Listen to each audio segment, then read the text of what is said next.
네, 오늘은 하나님의 나라의 완성이라는 제목으로 함께 말씀을 나누고 은혜를 받고자 합니다. 세상은 점점 더 복잡해지고 눈앞의 현실은 어떻습니까?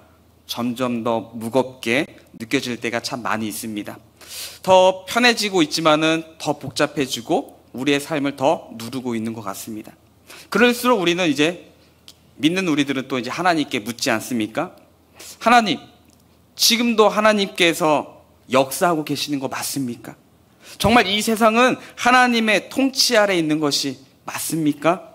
라고 질문하시기도 할 겁니다. 왜요? 너무 힘드니까요. 하나님 살아계신데 정말 하나님이 통치 안 하신다는 게 아니라 믿기 때문에 오히려 하나님의 통치하시는 이 세상이 왜 이럴까라는 반문을 하는 거죠. 그런 우리의 질문에 또는 우리의 기도에 오늘 본문 요한계시록 이 11장은 이 질문에 대해서 분명하게 답을 해주고 있습니다. 하나님의 나라는 먼 훗날, 마지막 그 종말의 때, 마지막 그날의 먼 훗날에만 이루어지는 것이 아니라 지금 이 시간에도, 이 순간에도 예수님을 왕으로 모시는 성도들, 오늘 우리들의 삶 안에 이미 임하고 있다는 것을 말씀합니다. 오늘 이 말씀이 오늘 우리에게 큰 위로가 되며 힘이 되는 줄로 믿습니다.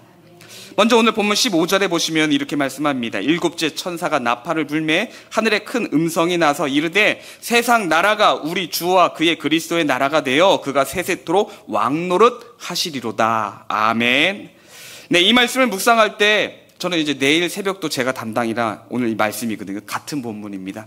그래서 이 말씀을 오늘 수요 저녁도 준비를 하고 내일 새벽도 똑같은 원고 가지고 갈 수는 없으니까 준비도 하면서 새벽 말씀도 준비를 하면서 어느 날보다도 이 본문은 더 많이 읽게 되는 것 같습니다. 그래서 이 말씀을 보는 가운데 이 15절 말씀이 계속 마음속에 울림이 되면서 네, 실제로 눈물까지는 흘리진 않았는데 마음에서 정말 눈물이 흘렸습니다. 네, 근데 그 눈물이 슬픔과 괴로움 그런 눈물이 아니라 감격과 희망과 위로의 눈물이었습니다. 이 말씀 단순히 예언도 아닙니다. 무서운 또 심판, 요한계시록 같은 경우는 이제 종말, 심판 이런 두렵게 떨리기도 하겠지만 이 말씀은 단순한 예언도 아니고 또 무서운 심판의 나팔 소리도 아니라는 것입니다. 이 말씀은 이 땅에서 지금도 억울하게 눈물 흘리는 하나님의 사람들에게 주시는 하나님의 위로의 말씀입니다. 그래서 이 땅에서 힘들어하고 또한 이 땅의 그런 불합리를 보면서 괴로워하면서 또 나름대로 하나님의 말씀 속에서 말씀대로 살아가려고 애쓰는 우리에게 주시는 하나님의 위로라는 것입니다. 세상은 여전히 혼란스럽습니다. 정의는 힘 있는 사람의 것인 것처럼 보여지죠. 정의는 힘없는 사람의 것이 아닌 것처럼 보여집니다. 세상을 보게 되어지면요. 또 진실은 어떻습니까? 아무리 진실을 말해도요, 조롱하죠. 선하게 살려는 사람은 오히려 손해를 보는 것이 오늘날 세상입니다. 그래서 아까도 말씀드렸듯이 세상은 정말 하나님이 지금 이 세상은 정말 다스리는 세상인가? 라는 질문을 하게 되어지는 것이죠. 그리고 나는 하나님의 백성이 맞는가? 하나님을 믿는데 하나님의 사람이 이렇게 어렵고 힘들어도 되는가? 라는 질문을 하게 되어집니다. 그러나 주님은 아까도 말씀드렸듯이 분명히 말씀하십니다. 세상 나라가 주와 그의 그리스도의 나라가 되었다라고 오늘 말씀은 선포하고 있습니다. 세상 나라는 따로따로 구별되고 세상은 버려가 아니라 그 세상도 주와 그리스도의 나라가 되었다라고 말씀하고 있다는 것입니다. 하나님의 통치는 반드시 이루어집니다. 그리고 그 통치는 지금 예수 그리스도를 구세주로 모신 자들의 오늘 성도들의 우리의 삶 안에서 시작되고 있습니다. 자, 그렇다면 우리 예수님은 지금 나의 삶의 왕으로 계십니까? 우리는 스스로에게 한번 또 자문해야 될 겁니다. 예수님은 나의 왕이신가? 아니면 내가 나의 삶의 왕인가? 내 뜻과 내 계획과 내 감정대로 살아가고 있지는 않는지 오늘 우리는 계속 물어야 될 것입니다. 한 번만이 아니라 우리는 매 순간 이것을 물으며 답을 찾으며 살아가야 될 것입니다. 저도 매일 이 질문 앞에 던지고 또한 선포하고 하루를 시작하곤 합니다. 아침에 눈을 뜨고 또한 새벽 기도를 하고 새벽에 하고 아침에 기도를 하는 가운데 제일 먼저 하는 것은요, 여러 가지 기도가 있기도 하지만은 오늘도 나의 삶의 왕은 주님이십니다라고 선포하고 선언하고 시작을 합니다. 자, 그럼에도 불구하고요, 문제가 살짝 생겨요. 제가 생각한 대로 되지 않아요. 조금만 일이 꼬이면 어떻게 될까요? 주님이 왕이 아니세요. 제가 왕이 돼서 제가 주인이 돼서 어떻게 됩니까? 화를 내기도 하고 혼자 그냥 고민에 빠져서 죽상을 하고 그렇게 번민에 빠져서 지내는 것이죠. 그럴 때 또 성령님께서 마음속에서 제 마음에 울려주시는 음성이 있습니다. 예수님이 왕이라면 지금처럼 그렇게 염려하지 않을 거 아니야. 예수님이 왕이시라면 지금처럼 그렇게 분노하지도 화내지도 않을 거 아니야. 이 말씀이 제 마음속에 계속 두드리고 치고 있습니다. 시작할 때, 마음 편할 때는 예수님이 나의 왕이십니다, 내 인생의 왕이십니다라고 고백하면서도 정작 내 마음대로 내 계획대로 되지 않을 때는 화가 나고 고민에 빠지고 세상이 망한 것처럼, 이 세상이 끝난 것처럼 온통 번뇌에 빠져 살아가는 것이죠. 예수님이 왕이신 삶은요, 겉으로 보기에는 손해보는 것처럼 보여지기도 합니다. 아니, 손해보지요. 하지만 그 삶에는요, 세상이 줄 수 없는 평안과 기쁨이 있는 줄로 믿습니다. 그러기에 예수님을 나의 왕으로 모시고 그런 손해를 보더라도 사는 이유가 그것이죠. 다시금 그런 번뇌 속에 있더라도 다시금 우리가 돌아와서 예수님을 나의 구세주로 나의 왕으로 우리가 인정하고 모시고 따르는 것은요, 예수님이 주시는 평안이 있기 때문입니다. 아직 문제가 해결되지 않아도 오늘 우리는 예수님을 나의 왕으로 인정하고 또한 따르며 사는 줄로 믿습니다. 예수님이 왕 되신다는 것은요, 그냥 내 마음의 중심만이 아닙니다. 우리 삶의 모든 문제의 중심에도요, 그러니까 나의 삶에 좋은 것만이 아니라 문제도, 그 문제의 중심에도 예수님을 모신다는 뜻입니다. 그래서 문제가 생길 때에도 그 문제에서도 예수님이 주인 되신다는 겁니다. 세상은 여전히 돈과 힘이 지배하죠. 돈이면 무엇이든지 됩니다. 돈이면 다른 사람을 고용해서 내가 못하는 일도 할 수 있어요. 그러니까 뭐든지 할 수 있죠. 힘이 되어집니다. 힘 있는 사람도 돈 앞에 굴복하는 것이 오늘날 세상 아닙니까? 하지만 하나님의 사람들은요, 달라야만 합니다. 그리고 성경을 보면 다 달랐습니다. 하나님의 나라는 오직 예수님을 왕으로 모신 한 사람을 통해서 이 땅 가운데 임하고 확장되는 줄 믿으시기를 바랍니다. 하나님의 사람에 의해서 예수님을 왕으로 모신, 예수님을 왕으로 인정하고 그 말씀에 순종하고 복종하는 그 사람을 통해서 하나님의 나라가 이루어지고 확장되고 있다는 것입니다. 그리고 오늘 우리를 통하여, 오늘 연약한 나지만 그런 나를 통하여, 예수님을 왕으로 모신 나를 통하여 하나님께서 이루고 계시다는 것을 믿으시기를 바랍니다.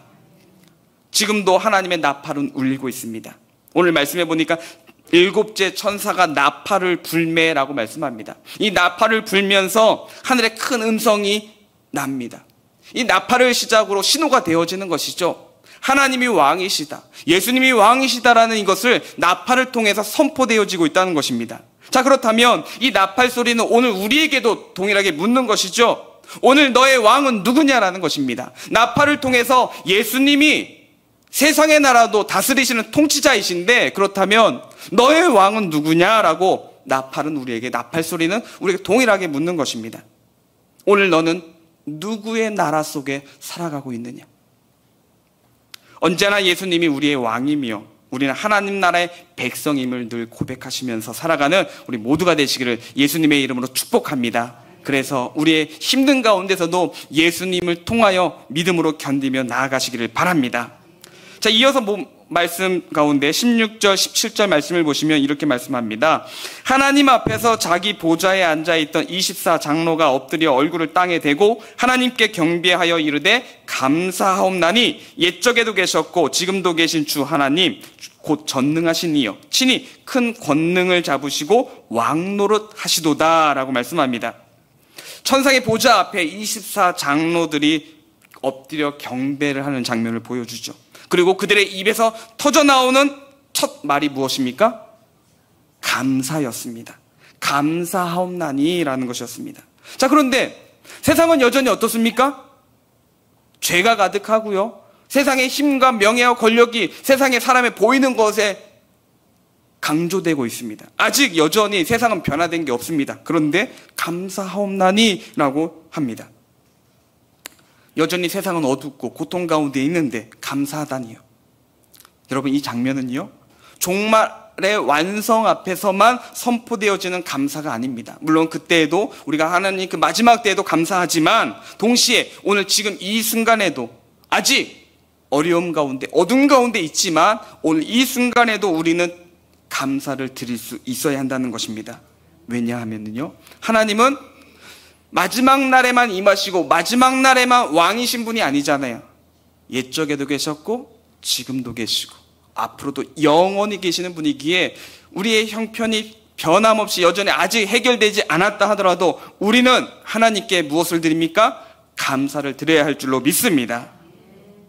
과거에도 나를 붙드셨고 지금도 나를 놓지 않고 계십니다. 과거에만 붙드신 분이 아니라 과거에 나를 붙드신 그 하나님께서 지금도 붙들고 계십니다. 놓지 않고 계십니다. 그리고 앞으로도 나를 붙들고서 이끌어 가실 분이 하나님이신 줄로 믿습니다.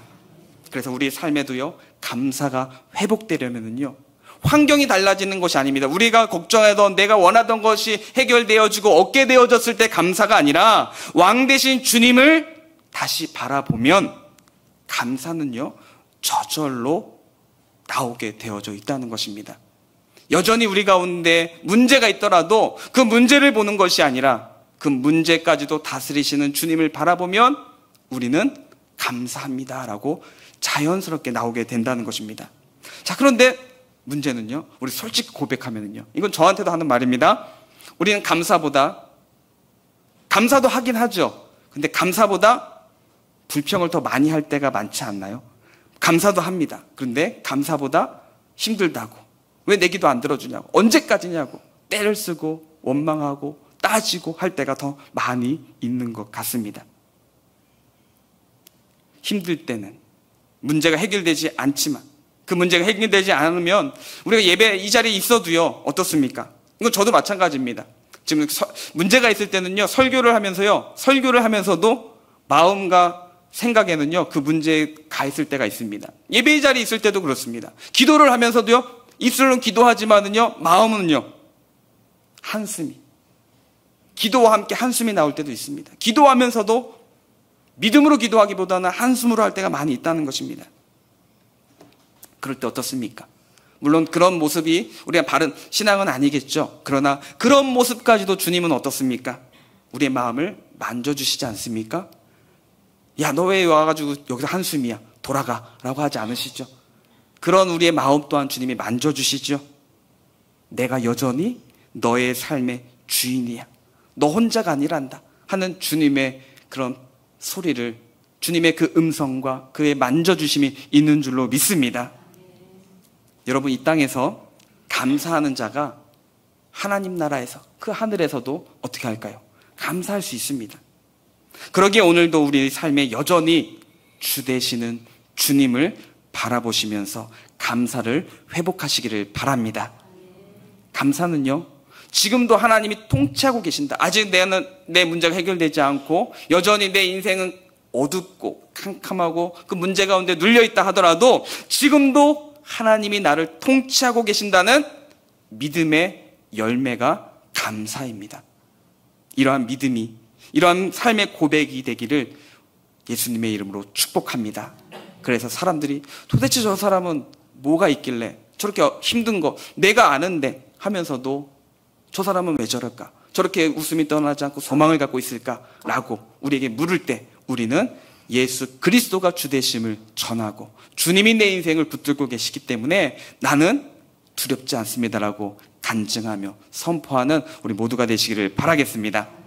이제 18절에 보시면은요, 이방인들이 분노하며 주의 진노가 내려 죽은 자를 심판하시며 종 선지자들과 성도들과 또 작은 자든지 큰 자든지 주의 이름을 경외하는 자들에게 상 주시며 또 땅을 망하게 하는 자들을 멸망시키실 때로소이다 하더라 라고 말씀합니다. 하나님의 공의가 분명하게 선포되어지고 있습니다. 이방들이 분노하며 주의 진노가 이제 시작이 되어집니다. 이방인들이 막 크게 일어납니다. 그러나 하나님께서 진노하시니 그 모든 것들이 싹 사라지는 것이죠. 즉 하나님의 공의가 분명하게 선포되고 있다는 것입니다. 하나님의 공의 앞에서는요, 죄는 그냥 지나가지 않습니다. 우리는 지나가면은요 모릅니다. 그러나 하나님의 공의 앞에서는 그 죄는 절대로 그냥 지나가지 않습니다. 악인은 반드시 심판을 받는다는 것을 기억하시기를 바랍니다. 우리가 볼 때에는 악인들은 왜 저렇게 잘 될까? 사기치고 나쁜 짓 하는 사람들은 왜 이렇게 잘 먹고 잘 살까? 우리는 그렇게 보지만 하나님께서는 반드시 그들을 심판하신다는 겁니다. 또한 하나님께서는 단지 이방들이 분노하는 것에 대해서 진노하시고 심판하시는 것으로 끝나진 않으십니다. 악한 자들, 죄에 대해서는, 죄인들에 대해서는, 악인들에 대해서는 그 죄는 갚으시고 심판하시면서 동시에 이 말씀은 오늘 우리에게, 하나님의 사람들, 성도에게, 예수님을 왕으로 모신 우리들에게 크나큰 위로의 말씀이 되기도 합니다. 하나님은 주님의 이름을 경외하는 자들, 또한 세상 가운데 드러나지 않아도 조용히 눈물을 흘리며 믿는 자들, 또한 눈물로 믿음과 신앙과 그 신앙을 견딘 자들을 절대로 잊지 않으신다는 것입니다. 또한 작은 자든 큰 자든, 세상은 큰 사람들만 기억을 하죠. 세상은 그럴 수밖에 없습니다. 이게 사람의 기억력일 수밖에 없기도 하고요. 우리들도 그러지 않습니까? 잘한 사람만 기억합니다. 잘 못한 사람, 또한 조금 잘한 사람보다는 가장 잘한 사람, 금메달 딴 선수를 기억하지 은메달, 동메달 딴 선수는 잘 기억하지 않습니다. 방송에도 나오지 않거든요. 금메달 딴 선수는 계속 방송에 나오니까 또 기억에 남죠. 근데 은메달, 동메달 딴 선수들은 나오지 않으니까 잊혀집니다. 하지만 하나님께서는요, 작은 자든지 큰 자든지 세상에서 알아주든지 알아주지 않든지 하나님께서는 기억하신다는 겁니다. 저는 이것이 너무나도 감사하고 감동이 되어졌습니다. 하나님께서는 세상에서는 정말 우리가 뭘 하든 세상은 달라지지도 않고 알아주지도 않습니다. 그런데 우리 하나님께서 기억하신다는 것이죠. 심지어는 교회에서도 그렇습니다. 교회에서도요, 드러나는 분들이 있어요. 물론 잘하시고 또 열심히 하시고 많은 일들을 하니까 많이 기억되죠. 또 어떤 분들은요, 앞에서 하기보다는 뒤에서 이름 없이 도와요. 앞에서 하는 분들이 서기까지 계속 옆에서 도와줍니다. 그러니 같이 힘쓰고 애를 쓰지만 결국 드러나는 모습은요, 앞에서 한 사람만 드러납니다. 그러니 드러나지 않는 분들은요, 계속 드러나지 않습니다. 저분이 했는지 안 했는지 몰라요. 그러니 교회에서도 기억되는 사람은 앞에서 한 사람만 기억될 수밖에 없는 것이죠. 어쩌면 무대에 한 번도 서지 않는 사람, 계속 힘을 쓰고 애쓰고 봉사하고 협력했지만 한 번도 사람들 앞에 드러나지 않은 성도들, 누군가의 기쁨을 위해서는 묵묵히 애를 썼지만 사람들은 기억조차 안 나는 그 섬김. 하지만 하나님은 다 기억하십니다. 우리가 예수님을 위해 행한 그 어떤 수고도, 주님의 몸된 교회를 위해 사람들에게 드러나지 않는 그 섬김일지라도 주님 앞에서는 절대로 잊히지 않습니다. 하나님은 반드시 상을 주십니다. 자, 그런데 이 말씀은요, 상 주시니까 여러분 계속 하십시오 라는 말씀은 아닙니다. 물론 상 주시는 건 맞습니다. 근데 상을 주시기 때문에 계속 보이지 않아도 알아주지 않아도 애쓰십시오 라는 말씀이 아닙니다. 이 말씀은요, 지치고 무기력한 성도들에게 아직도 해결되지 않은 문제 가운데 소망 없고 낙심 가운데 있는 성도들에게 하나님이 항상 지금부터가 아니라 내가 지금부터 봐줄게가 아니라 과거에도 항상 나를 보고 계신다라는 선포입니다. 하나님께서 그 보이지 않는 가운데서도 눈물을 흘리고 섬기는 사람들은 알아주지도 않고 심지어는요 오해를 받을 수도 있죠. 아예 잘 보이려고 하는 거지. 보이는 거니까요. 보이는 대로는 누군가한테 잘 보이려고 하는 거지. 오해를 받을 수도 있잖아요. 그런데 하나님은 그 마음을 아신다는 겁니다. 하나님은 그것을 항상 보시고 기억하신다는 겁니다. 세상은 몰라줍니다. 오해를 받기도 하고요. 심지어는 가족이나 가까웠던 사람들에게 상처를 받을 수도 있을 것입니다. 그러나 주님은 아십니다. 그리고 반드시 갚아주십니다. 그러나 지금도 주님의 이름을 경외하는 삶을, 그러기에 지금도 주님의 이름을 경외하는 삶을, 또한 주님을 위해서 헌신하고 섬기는 그 삶을 멈추지 마시기를 바랍니다. 사람들의 칭찬과 사람들의 그 인정, 물론 그런 거 받을 때 기쁘죠. 막 즐겁습니다. 그 즐거움이 우리에게 또 격려가 되고 또한 힘이 되어지기도 할 것입니다. 그러나 그 격려와 힘이 계속 가지는 않지 않습니까? 그 잠깐의 순간의 기쁨은 있지만 계속 가지는 않습니다. 그러나 하나님께서 과거에도 지금도 앞으로도 우리를 보고 계시고 받으시고 갚아주시는 그 하나님을 기억하시면서 하나님을 경외하는 그 삶을, 섬기는 삶을 멈추지 마시기를 바랍니다. 그 믿음, 그 순종, 그 눈물 위에 하나님은 하늘의 상급을 우리에게 반드시 예비하시고 주시는 줄 믿습니다. 자, 이제 마지막으로 본문 19절 말씀을 보겠습니다. 이에 하늘에 있는 하나님의 성전이 열리니 성전 안에 하나님의 언약궤가 보이며 또 번개와 음성들과 우레와 지진과 큰 우박이 있더라 라고 말씀합니다. 이 장면은요, 요한계시록을 보게 되어지면은 가장 거룩하고 또 장엄한 엄숙한 순간들이 여러 하나님의 임재의 모습을 보여줄 때 그런 모습들이 있잖아요. 그런 모습들 가운데 또 하나입니다. 왜요? 하늘의 성전이 열립니다. 생각해 보십시오.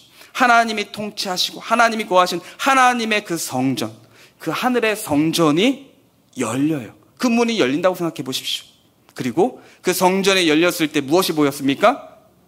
언약궤가 보입니다. 우리가 구약 성경을 통해서 보면은요, 언약궤는 어떤 의미를 가지고 있습니까? 언약궤. 하나님의 임재의 상징이죠. 이스라엘 백성들의 중심에 있는 것이 언약궤입니다. 그리고 하나님의 임재와 하나님의 말씀과 구속의 역사를 상징한 그 지성소의 핵심이 언약궤입니다.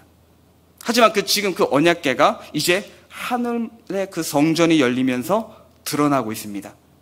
이 땅에는 언약궤가 없거든요. 저는 신학을 공부할 때 좀 허무맹랑한 생각도 했습니다. 언약궤를 한번 찾고 싶다. 네, 언약궤 속에는 뭐가 있죠? 아론의 쌍난 지팡이하고 또 뭐 있습니까? 십계명, 그리고 만나. 그러니까 언약궤만 있는 게 아니에요. 와, 이거 찾으면은 와, 사람들에게 막 알려지고 또 뭐니 해도 네, 머니가 끊이지 않을 것 같아요. 대대손손. 네, 이거는 완전 전 세계에 문화재가 되잖아요. 근데 언약궤는 이 세상에 지금 존재하지 않는다, 이렇게 말을 합니다. 어떤 분들은 이렇게 말하기도 해요. 하나님께서 가져가셨다. 왜요? 있으면 어떻게 될까요? 우상처럼 섬겨질 거예요. 언약궤 한 번만 만지면은 병도 고침받을 것 같고, 자녀 못 낳았던 사람도 자녀를 낳을 것 같고, 하나님이 아니라 그냥 언약궤가 우상이 될 것 같죠. 그래서 하나님은 언약궤를 가져가지지 않으셨을까? 근데 오늘 요한계시록 말씀해 보니까 그 언약궤가 어디 있어요? 하늘 성전이 열리니까 언약궤가 보여졌다는 것입니다. 근데 이 언약궤 대단하죠. 하나님의 임재의 상징이고 많은 역사 가운데 하나님의 임재와 이스라엘 백성들의 그 삶 가운데 중심이 되었던 그 언약궤. 그리고 아까 말씀드렸듯이 성전문이 열려요. 그러면 하나님의 그 성전이 열릴 때 그 웅장함, 그 모습들을 상상해 보십시오. 그것을 더욱더 화려하게 보여주는 것 중에 하나가 언약궤일 수도 있을 것입니다. 그런데 이것이 단지 그냥 보여주는 단지 장면을 묘사하기 위해서, 그냥 웅장함을 보여주기 위해서 보여주는 것이 아니라는 겁니다. 언약궤는 십계명이 있죠. 만나가 있죠. 아론의 쌍난 지팡이가 있습니다. 결국은 이것이 다 무엇입니까? 하나님께서 이스라엘 백성들과 맺으셨던 언약의 징표들이 아닙니까? 하나님께서 지켜주시는, 하나님께서 먹여주시는 그 징표들 아닙니까? 바로 하나님께서 하나님의 백성들, 자기 백성들과 맺으셨던 그 언약이 결코 사라지지 않았음을 선포해주는 모습이다라는 것이죠. 우리는 종종 하나님의 약속을 잊고 살 때 있지 않습니까? 바쁘니까 하나님의 말씀도 잊고 살 때가 있습니다. 너무 바빠서요. 너무 급해서요. 심지어는 기도 응답이 늦어지면 내 기도는 왜 늦어지지 하면서 눈앞의 상황이 풀리지 않으면 정말 하나님이 나와 함께 계실까? 혹시 하나님이 나를 잊진 않으셨을까? 그래, 나 같은 사람 잊을 수도 있지. 우리는 또 이렇게도 생각할 수도 있을 것입니다. 그런데 오늘 성경은 뭐라고 말씀합니까? 아니야. 이 언약궤를 우리에게 보여주신다는 것은요, 하나님이 너와 맺은 언약을 하나님은 절대로 결코 잊지 않으셨다라는 것을 말씀하시는 겁니다. 하나님께서 하나님의 백성과 맺으셨던 그 언약을 하나님은 결코 잊지 않으셨다는 겁니다. 하늘문이 열리자 그 깊은 곳에 있던 언약궤가 보입니다. 이것은 하나님께서 우리와 맺으셨던 언약을 보여주시면서 또한 우리가 하나님께 드렸던 기도들, 우리가 또 하나님 앞에 결단하고 다짐했던 그런 약속들도 하나님께서는 잊지 않으셨다는 겁니다. 하나님의 약속만을 잊지 않으시는 게 아니라 우리의 기도도, 우리의 결단도, 우리의 약속도 하나님은 잊지 않으셨습니다. 여전히 그 언약이, 약속이, 기도가 살아 있습니다.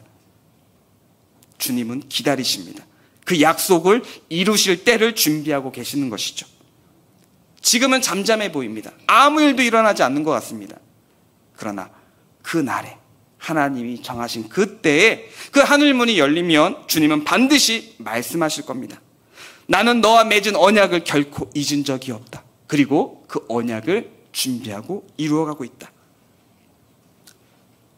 그러나 동시에 언약궤가 함께 나타나 언약궤를 보여주면서 오늘 말씀해 보니까 번개와 음성들과 우레와 지진과 큰 우박이 함께 그 임재 안에 보여지고 있습니다. 들려지고요, 보여집니다. 이 말씀은요, 생각해 보십시오. 하나님의 성전이 열리면서 그곳에 깊은 곳에 있던 그 언약궤, 그 언약궤가 보이면서 우레와 많은 음성들, 큰 음성들과 또한 지진과 번개와 우박들이 쏟아지는 것을 보게 되어진다는 것은요, 바로 하나님의 임재 앞에 가벼움이 없다는 것입니다. 이 가벼움이라는 것은요, 우리가 하나님을 생각할 때 하나님은 사랑이셔, 하나님은 나를 사랑하셔, 하나님은 나를 용서해 주셔. 이러다 보면은요, 어떻습니까? 우리는 마음껏 모든 걸 해도 된다고 생각합니다. 물론 할 수 있죠. 그러나 하나님이 싫어하시는 거, 하나님이 미워하는 건 하지 말아야 되잖아요. 그런데 우리는 하나님은 내가 또 언제든지 용서를 구하면 용서해 주시는 분이지 하면서 가벼운 마음을 가질 수가 있습니다. 하나님의 그 임재가 결국 가볍지 않다는 것입니다. 하나님의 성전이 열리고요, 그 언약궤가 보일 때 우리가 잊지 말아야 될 것은요, 그 임재는 결코 가볍지 않다는 것입니다. 번개와 음성들과 우레와 지진과 그런 놀라운 일들이 일어난다는 것입니다. 하나님의 언약은 사랑이에요. 우리를 사랑하시죠. 우리가 죄인 되었을 때 우리를 사랑하셨습니다. 하지만 그 사랑은 결코 가벼운 사랑이 아닙니다. 왜요? 그 사랑의 값이 무엇입니까? 예수 그리스도의 십자가의 죽음 아닙니까? 그 사랑은 결코 가볍지 않습니다. 아니, 어떤 사랑보다 가장 무겁고 가장 큰 것이죠. 하나님과의 교제, 친밀함, 좋아요. 그런데 그 친밀함도요, 하나님을 경외함 없이는요, 하나님과 가깝고 교제한다고 하면 어떻게 될까요? 교만함이 생깁니다. 이래도 돼. 하나님은 나는 용서해 주실 거야. 교만함이 있죠. 하나님을 경외하지 않고 하나님과의 교제, 하나님을 나는 예배드리는 사람이야, 하나님 나는 봉사하는 사람이야, 이것만을 우리가 생각하면은요, 하나님 앞에 우리는 교만한 마음을 갖습니다. 난 하나님 예배하고 섬기잖아, 난 설교자잖아, 목사잖아, 이런 마음만 가지고 있으면 나는 구원받아. 교만함이 생기는 것입니다. 또한 은혜도 마찬가지입니다. 은혜는 하나님이 값없이 주시는 은혜 있죠? 거저 주시는 겁니다. 그런데 그 은혜도 누가 주시는다고요? 하나님이 주시잖아요. 그 하나님에 대한 두려움 없는 은혜는요, 어떻게 될까요? 값싼 신앙이 될 겁니다. 거저 받았다고 해서 싼 게 아니라는 겁니다. 이 은혜가 얼마나 큰지, 이 값어치를 알면은요, 우리의 신앙은 값싼 신앙이 아니라 우리의 생명도, 우리의 삶도, 우리의 인생도 드릴 수 있게 되어진다는 것입니다. 그러기에 하늘 문이 열리는 그날 우리가 진심으로 회개하고 주님 앞에 무릎 꿇는 준비가 되어 있어야 합니다. 주님은 오늘 우리에게 물으실 겁니다. 너는 지금 그 언약의 삶을, 그 약속의 삶을 살고 있느냐? 나와 했던 그 고백은 여전히 살아있느냐? 나는 기억하고 있는데, 나는 그것을 준비하고 있는데 너는 기억하고 있느냐라고 물으신다면 오늘 우리는 그의 질문에 대답할 수 있기를 바랍니다. 하나님은 오늘도 언약궤를 가리키면서 우리를 부르십니다. 내가 너를 잊지 않았다. 내가 너와 맺었던, 내가 너와 했던 그 언약을 잊지 않았다. 그러니 너도 나를 잊지 말아라 라는 주님의 마음, 주님의 그 음성을 들으시기를 바랍니다. 그래서 우리의 삶 속에 여전히 아픔이 있고 문제가 있더라도 주님을 바라보시면서 하나님께서 반드시 이루시고 그 약속을 성취하시는 하나님을 바라보면서 믿음으로 나아가는 우리 모두가 되시기를 예수님의 이름으로 축복합니다.